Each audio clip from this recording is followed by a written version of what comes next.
वळूयात राजकीय बातमीकडे। शरद पवार यांची अवस्था उद्धव ठाकरे यांच्यासारखीच असल्याचं म्हणत महसूल मंत्री विखे पाटील यांनी आता पवारांवरती घणाघात केलेला आहे। जे शिल्लक आहे ते सांभाळण्याचं मोठं काम पवारांकडे असून पक्ष वाचवण्याचं आव्हान असल्याने पवारांची बडबड सुरू असल्याची टीका सुद्धा त्यांनी केलेली आहे। तर लवासाची श्वेतपत्रिका काढणार असल्याचं म्हणत विखेंनी सुप्रिया सुळे यांना सुद्धा अप्रत्यक्षपणे कारवाईचा इशारा दिलाय। राष्ट्रवादीचे असू देत, शिवसेनेचे असू देत, त्यांची सुद्धा किती वायफाय बरोबर चालू।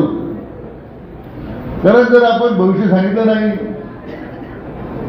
तर कार्यकर्त्यांमध्ये आत्मविश्वास राहणार नाही,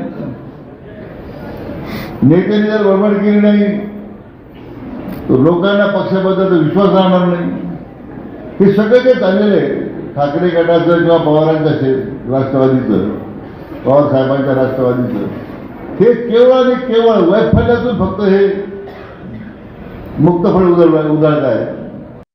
सरकारची काय अडचण आहे श्वेतपत्रिका काढायला? आम्ही आमची पत्रिका श्वेतपत्रिका काढायला तयार आहोत। एकदा पुण्याच्या जवळच्या आदिवासींच्या जमिनी तुम्ही लवासाने हडप केल्या, एकदा लवासाची श्वेतपत्रिका सुद्धा महसूल मंत्री म्हणून सुद्धा मी काढणार आहे, हे कारण मी आता सांगून टाकतो।